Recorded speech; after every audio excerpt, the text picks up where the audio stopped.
लगातार भी कौन का मड़वा चौथ पार के आ रहा है। अगर साका का बस चला तो कुल का मड़ाऊ पार के फेंक दे कौन को बिया होवे ना होई दी। त प्रेमी है, त बकलोल है, त लवलियाबाज है। हा हा हा हा। ई मत भूल, त दुनिया की नजर में लवलियाबाज है। तू रड़ुआ है तो काम और रड़ुआ रही। हाँ का चाहत है तू हम रड़ुआ मर जाई। हाँ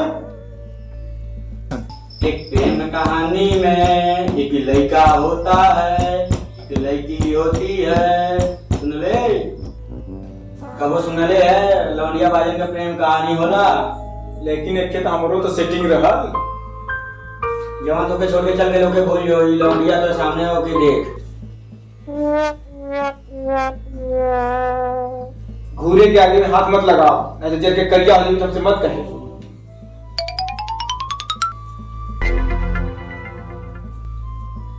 नाम हमार सपना है, हमू रहता का आगे सका। दिल जले यहाँ के कुल लवलियाबाज हैं। नमस्कार दोस्तों। बोले हमें बोली। हाँ बोला। दोस्तों अगर हमारा ये वीडियो अच्छा लगा हो तो एक लाइक जरूर कीजिएगा और चैनल को सब्सक्राइब करना नहीं भूलिएगा। चैनल को सब्सक्राइब कर बेल आइकन को जरूर दबा दीजिएगा ताकि हमारा नोटिफिकेशन आपको तुरंत मिले।